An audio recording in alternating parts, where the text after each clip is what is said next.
Nah, ternyata pedagang ikannya itu positif.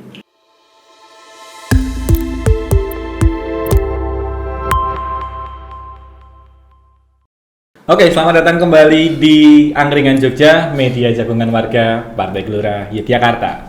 Dan masih seperti kemarin, masih bareng Pak Zuhrib. Sekarang kelihatan lebih seger. Iya, warnanya biru gitu kan kaosnya sama kayak Rigonya. Ketawa saya tahu tadi. Bisa. Mau gituin aja nanti. Oke, beberapa hari lalu kita sudah ngomongin soal pariwisata juga. Dan sekarang yang masih anget gitu kan, yang mungkin juga jadi keresahan juga di masyarakat itu ini Pak, pasar gitu kan. Iya. Pasar ini kan, ini kalau masih dikaitkan dengan COVID-19 pandemi ini, pasar ini kan ya, pasar tradisional. Iya. Pasar tradisional ini kan wah ramai tenang. Iya. Ramai banget dan jujur masih tidak ada pasar yang tutup ya, atau kemarin sempat ada beberapa yang tutup. Iya. Beberapa hari gitu kan, tapi sudah buka lagi. Dan ya namanya pasar, otomatis semua orang pasti punya kebutuhan ke pasar untuk membeli sayuran, daging dan segala macam apapun itu. Pasti semua orang harus ke pasar. Dan pasar ini jadi tempat yang rame banget. Dan mungkin beberapa pasar bahkan justru tidak ada protokol COVID sama sekali. Ya wes, monggo mlebet, monggo medal kan ngoten. Ya. Nah, ini yang juga kemarin saya sampaikan, ini pasar itu kan sebenarnya yang lola itu kan pemerintah. Iya kan? Yang lola pemerintah. Dan pasar ini dipakai berinteraksi oleh masyarakat lapisan bawah, menengah ke bawah, pasar-pasar tradisional itu. Beda kalau kayak mall gitu kan. Nah, ini yang menjadi problem. Nah, seharusnya pemerintah ini lebih memperhatikan, terutama kan dinas perdagangan atau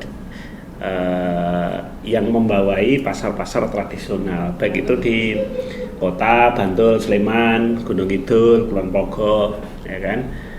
Nah, mudah-mudahan pemerintah segera sigap. Salah satu sebenarnya pernah kejadian ya, pasar tradisional salah satu di Kabupaten DIY.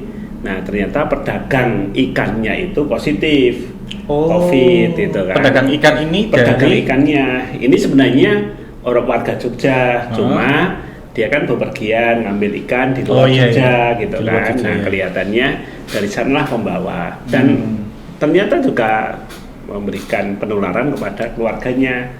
Nah, ini kan kalau masih dibiarkan semacam itu terus kan kasihan nanti masyarakat yang ke pasar tradisional. Iya. Nah, rata-rata kan masyarakat yang ke pasar tradisional juga tidak pernah peduli, tidak pernah serius karena memang tidak ada himbauan dan pemerintah juga tidak melakukan upaya-upaya untuk membuat protokol yang masuk protokol COVID ya, yang masuk ke pasar tradisional dan tidak dijaga juga di pasar. Dan tidak dijaga. Nah, makanya apakah bisa, Pak? Ya, saya kira sebenarnya bisa-bisa sangat aja. Bisa gitu kan, sangat bisa. Nah, misalnya baik pertama kali pedagangnya dulu. Ya. Kalau pedagang itu kan pasti orangnya pasti tahunan di situ. Dan ini kewajiban pemerintah untuk melakukan edukasi, ya kan? Kalau semua pedagang pasar tradisional itu diedukasi, kemudian juga dikasih fasilitas protokol COVID, misalnya dia mungkin ya mulai dari masker atau mungkin face shield gitu kan, kemudian juga dikasih misalnya sarung tangan untuk melayani pembeli, kemudian juga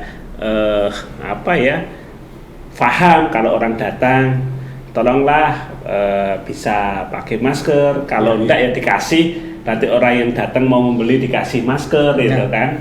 Nah, ini yang jadi ini juga loh Pak. Kalau tadi kan himbauannya mungkin pedagang dulu mungkin diberikan fasilitas berupa itu tadi. Nah, yang jadi permasalahan juga adalah kebanyakan mereka ini kan masyarakat menengah ke bawah juga yang sering di pasar dan maupun di pasar. Nah, kalau tidak difasilitasi, mereka juga tidak mau beli. Iya, pasti tidak mau beli juga. Disuruh beli face shield, disuruh beli sarung tangan, ngopo. Apalagi pengunjung yang datang kalau mereka misalkan nggak bawa masker, tapi tidak dikasih, tapi justru di depan ada yang jual loh, monggo, ayo dulu. Ya. Gitu. Nah ini makanya langkahnya begini mas, langkahnya pemerintah yang menolak pasar-pasar tradisional ini melakukan edukasi dan memfasilitasi pedagang pasar. Kalau pedagang kan gampang, karena terdata dan pasti dan tiap hari ke situ gitu kan. Tempatnya juga di situ. Setelah pedagangnya teredukasi, pedagangnya diminta untuk melakukan edukasi komunikasi kepada pembeli.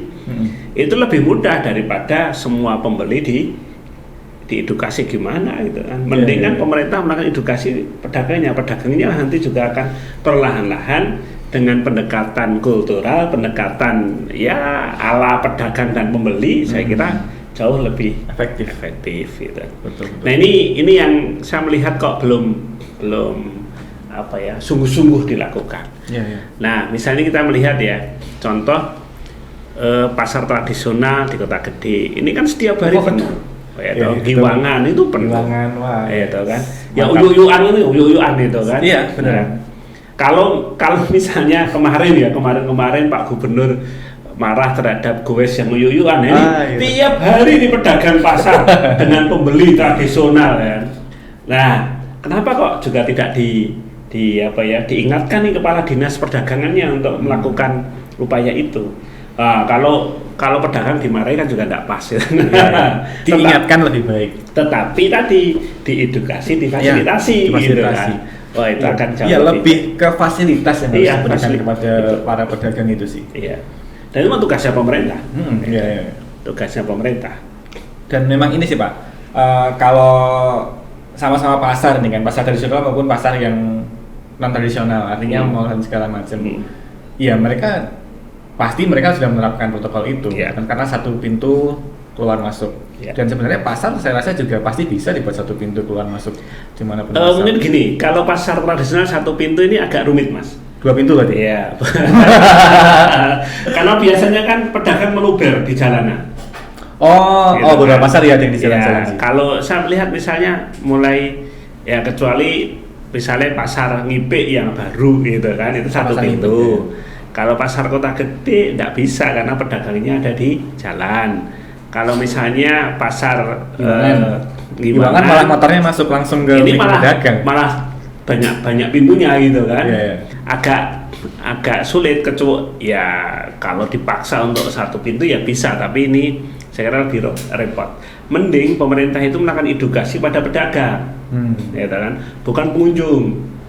Biar pedagang nanti bertanggung jawab melakukan edukasi kepada pembeli atau pengunjung. Iya. Dan lagi-lagi memang harus diberikan fasilitas itu tadi. Betul. Karena kalau saya juga pengalamannya juga ini sih Pak, tapi ke pasar non tradisional gitu. Mau masuk waktu masih awal-awal nih kan harus pakai masker gitu kan. Awal-awal kan mungkin nggak bawa karena nggak terbiasa. Jadi suruh pakai masker dulu. Waduh nggak bawa. Di depan ada yang jual. Kan dia rasanya. Waduh malah tuku gitu loh. Bawa DKI loh kan. Masker berapa sih gitu. Betul.